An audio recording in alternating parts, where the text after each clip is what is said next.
Making a video. Going for dirt again and such. On the run and whatever. Cat is a little more limpy in his old age. Anyway, packages. Lots of biting things out.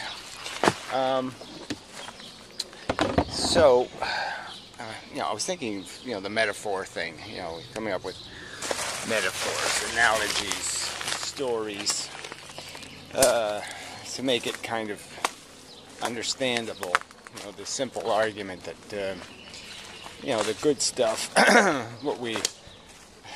the satisfaction or gratifications of our addictions, comes at just too high a price for all the failures. It's like if you could look at gambling, and if you really could see, like when you went to the casino, if you saw all the people ruined, by their abuse of gambling, all the hardship endured, all the ruin, it's like even the lottery tickets, if you could see what it meant or means. I guess they used to use that technique with the cigarettes smoking, putting the cancerous lung pictures on the packages as if, that says something. But of course, that's the problem with all these techniques. You can apply them reasonably or unreasonably. And, obviously that's a different kind of risk equation. And it's one where you're going to die of something anyway. I mean, you can't really scare me with a cancerous lung when I know I'm going to have a cancerous pancreas or a cancerous something else anyway. I mean, I'm not getting away without having something go bad. And all we're really arguing about is time. And dying when you're old, or dying when you're really old, I don't know if that much of a difference there. Truth is, we never want to do it. We always want to put it off, so that kind of spoils that kind of logic. But anyway, the idea of understanding or recognizing that there's a price paid for your party, and I suppose even the party, all the good time, for all the good time Charlies, there's the people with the hangover the next day, and didn't have a very pleasant night. And if you could feel their pain, so to speak, as a mixture with your little happy bits, maybe you'd say it wasn't really worth it. The analogy that sort of gets to me is one where, if you were going on a trip and you knew one person would not have a good time, very sick, very uncomfortable, and would just still go for your little happy trip. It's not a trip where you have to go. It's not something necessary. It's just a pleasure thing. You want to do it. It'd be fun. And because that's pretty much the attitude of most procreators. They want to do it. It'll be fun.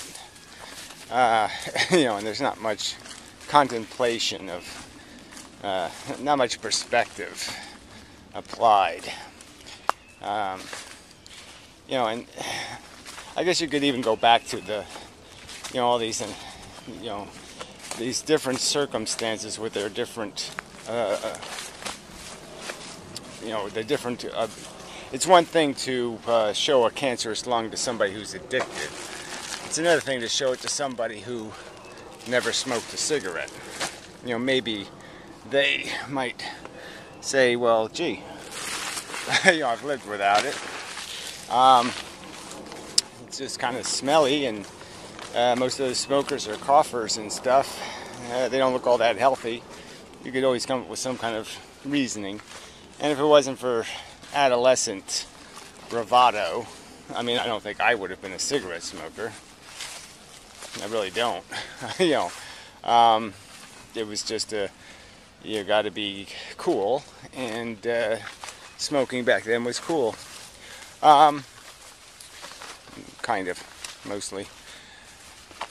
It certainly was it was sort of an anti thing to do. So yeah, you're not supposed to do it, so you do it because you're not supposed to do it. That kind of thing. You know, as soon as somebody makes something taboo, you know, the illogical monkeys will say, I want it because you're hiding it.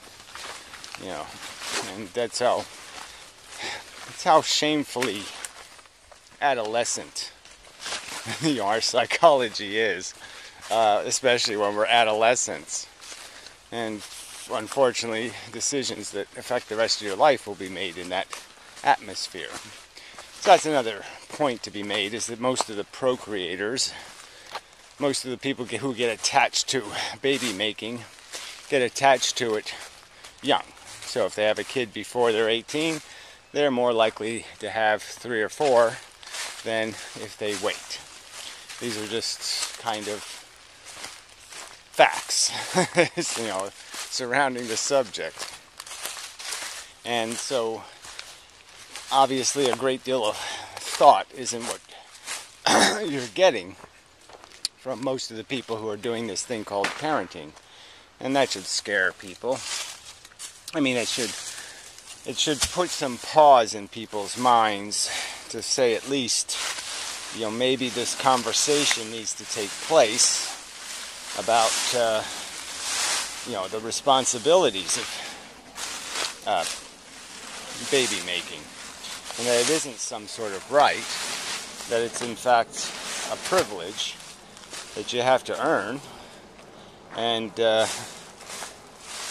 even if you want to, I mean, privilege is just some sort of, you know, kind of a silly word, but I mean, it's a, you know, you want something, you call it a privilege, because it's not a necessary thing. But even if you were to consider it I mean, I just can't get away from the idea that it's a huge responsibility first and foremost, and that it can't even be considered something you have an entitlement to until you can demonstrate you have adequate competence. I mean, it's certainly as important as driving a train or something, or a truck or a plane or something.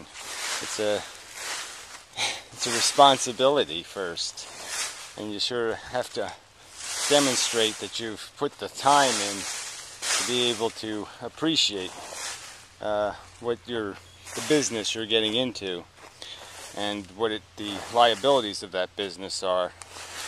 And obviously most of the procreators don't do any of that. That's why most kids are on food stamps, is because most people having kids shouldn't be having them, because they haven't taken care of business. They haven't you know, managed to even take care of themselves, let alone be able to take care of a new life that they've imposed. So, yeah, I'm really not getting to the real point was these different metaphors, and you know, trying to find one that might mean something to you as a story of unseen, you know, what you're not appreciating, and how what you're not seeing is often much more important than what you are seeing. You know, you're seeing the party, but are you seeing the person puking their guts out in the bathroom or something? You're seeing the you know, the fun of driving your car 100 miles an hour, but are you seeing the you know, disabled people who were ruined because you know, somebody couldn't handle the speed and you know, put somebody else in a wheelchair?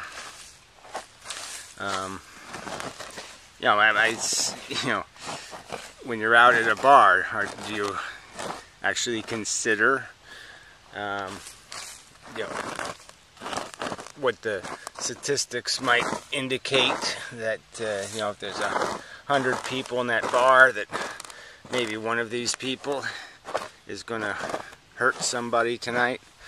Maybe themselves, but you know, in a catastrophic way for this fun you're having. You know, just a fair question, I think, and it's fair in every circumstance. Because like some of these things, you just say, okay, some things are necessary. Some horror, you know, to have a bridge across a river or something, you're risking that somebody's going to die building it. And you know, certainly coal mines and all that kind of stuff, and yet, you know, people just don't have, we just don't have any appreciation for the blood that's on things.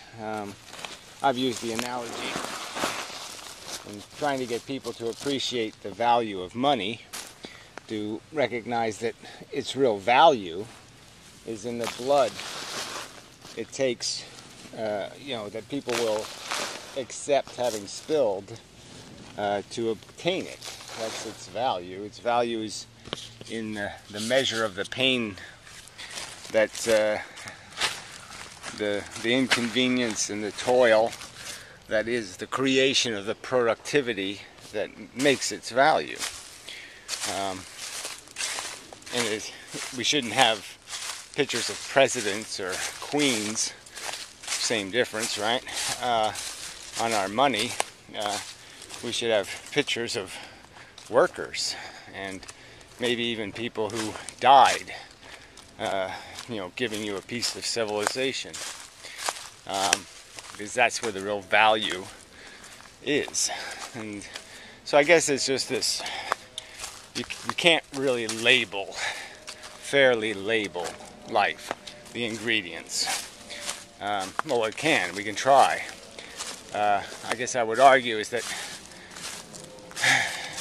the optimists wish to negate any such effort to account for themselves, because the optimists are basically nihilists and selfish, and they wish to keep the game a personal game, and they don't wish to accept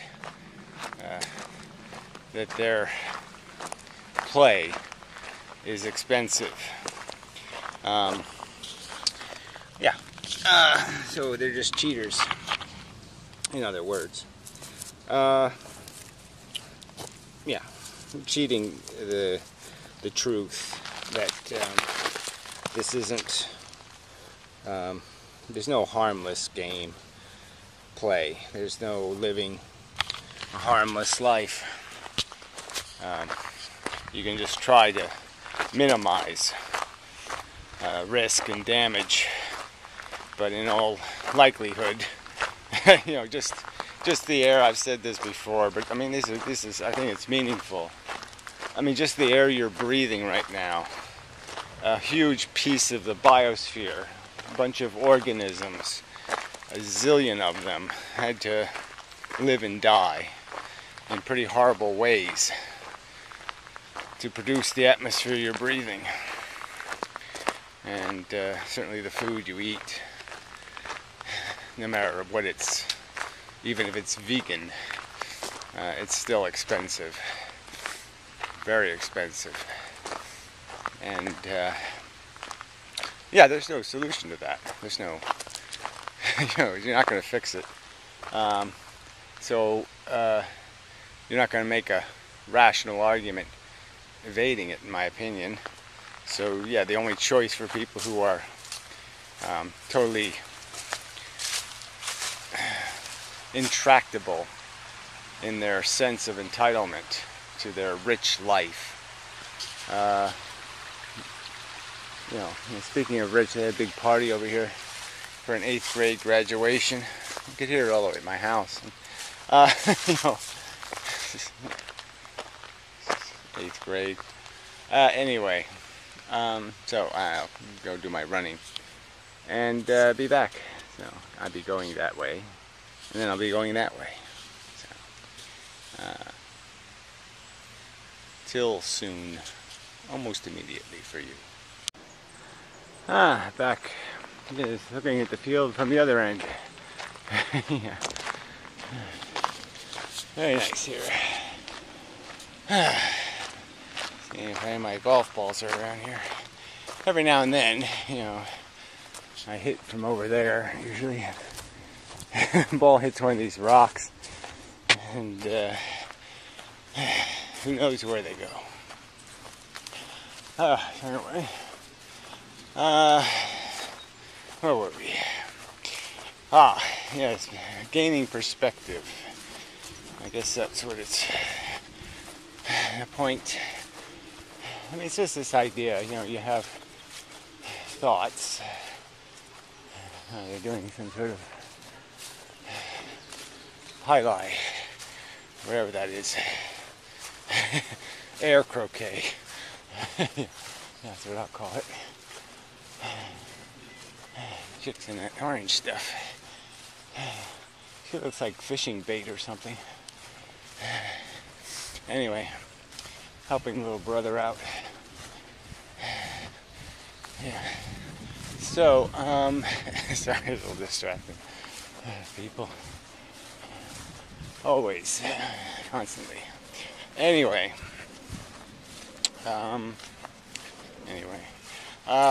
Yeah, perspective. So, it's just, you know, it's really obvious in my head that,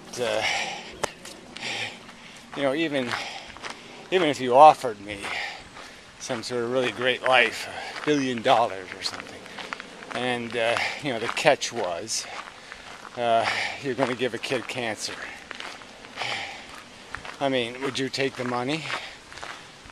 I mean, knowing, you know, being an adult, let's say you're an adult, have a little bit of knowledge of the world. Do you really think your happiness, the little bit of difference it's going to make, is enough of a difference to justify that? You know, let's say the kid doesn't die, they just have to have treatment for 2 years or something. Too high a price for me to take the money, you know, especially if I get to look at the kid, you know, see him or her. Yeah, just ain't gonna happen. You know, I would have perspective enough to say it's too tainted, it's dirty. You know, and so I'm just using different metaphors, getting to that cost to benefit analysis, and just trying to persuade you of the argument that you really do know, if you think about it, that it can't be right, that an intelligent thing wouldn't play with suffering that way, wouldn't accept any bargain like that. They'd refuse, they'd have a sit-in, you know, they'd protest and say, it's not what I bargained for, it's not what I signed up to be. Just because I'm here doesn't mean I'm going to be a bug. And so I just think if people really thought about it, they can figure out that they're not doing anything marvelous enough, you know, spectacular enough. Their struggle with their, you know, short, narrow, hedonistic desire. I mean, that battle, you know, just isn't one worth fighting, and it's not worth paying much for. It's territory that has no value if you're looking at it in a war or something. It's like fighting over some Iwo Jima, you know, lava pit. It's just not rational. It's not reasonable. And it's only a bunch of sloppy and stupid circumstances that have us in a position where so many of us think this is a good enough game. They'll play by these rules. They'll play lifeboat because they think, they got a good seat, they have an oar handy, and I guess they think they have the gun. And so the shit is, whatever's going to hit the fan, it ain't going to be their shit. There's way too much of that kind of optimism floating around. And you see it. Saw it in my own sister, who had survived cancer and then decided to have a child. Because that was just really dumb. I mean, it's just it's not a rational calculation. The failure is too catastrophic, and the victory too superficial. It's all lollipops. You people aren't desiring to save the world or cure cancer or, give every bug a Nestle's Crunch bar. Your ambitions are just silly personal crap, that can just as easily be migrated, to a good movie and a bowl of popcorn. You really don't need all the hoopla of fulfilling your actual ambition. All you need is a good enough pacifier. Ooh, yeah, that's the way to put it. Yeah, you just need something synthetic, to satisfy your little boob chewing desire. Yeah, and to think of all the horror endured, because you people can't just admit, yeah, it's not a good enough game to perpetuate. Play out your hand. We've already paid for these cards that are dealt, so let's play a good game with them, but let's just not deal any more hands. You're in the casino, go ahead and gamble, but don't build any more casinos. You bought the bottle of booze, don't put the bottle in the kid's hand. Don't create another asshole looking for a fix. And that's all we are.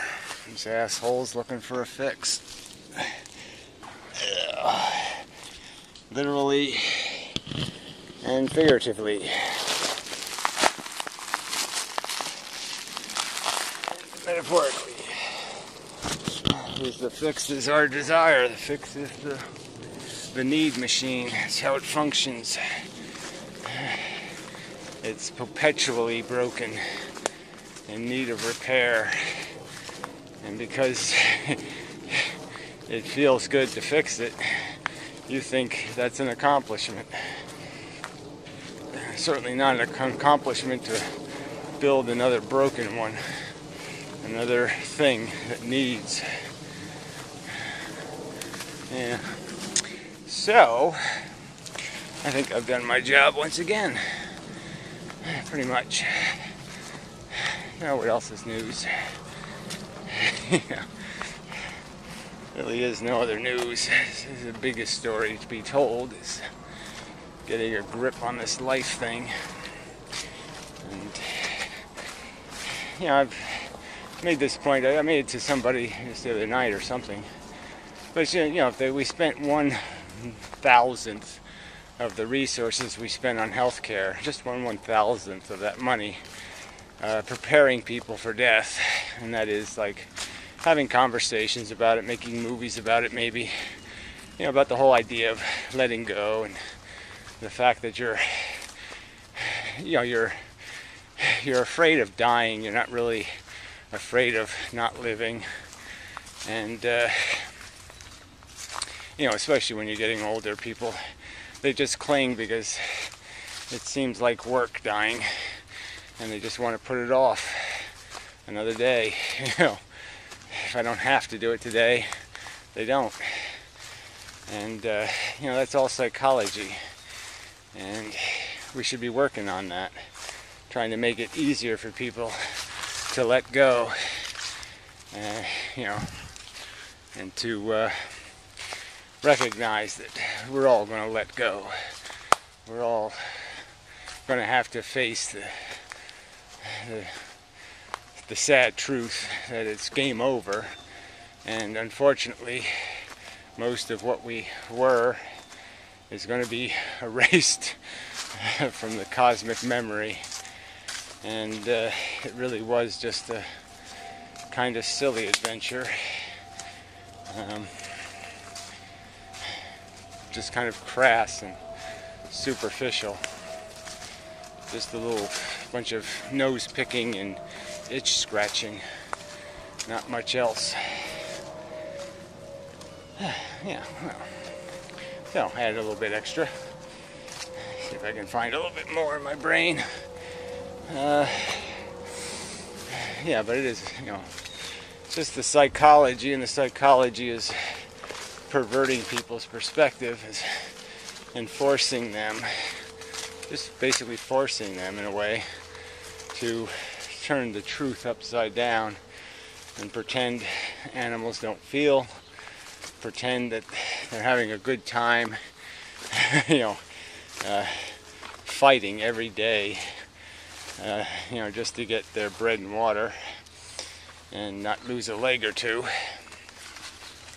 and that they spend a great deal of their existence, they will spend a great deal of it on average, thoroughly damaged, picked apart, piece by piece, bit by bit, like a zebra's hind legs. There will be scars. Anyway, from the near misses, and there's a lot of near misses. Okay, now it's enough, I think. Look at that, somebody left me a cigarette here. Nothing in it though. Bastard. So, yeah, so I think we've completed the video presentation for the day. I really am feeling the age thing. I used to like running. I mean, yeah, there was the, you know, the first bit was always a little bit rough, but you'd have that second wind kick in, and you know, your muscles would feel like they're doing something. Now it just feels like my bones are gonna break, or it all feels like I'm leaking oil. Yeah, it just seems like such a hard struggle. So, all right. Until the next time, such lovely. Oh, I keep saying that, don't I? Marvelous. It's marvelous. Marvelous. Marvelous. Marvelous. Marvelous. Marvelous. Marvelous. Marvelous. It's all very marvelous. Okay. Until next time. Such.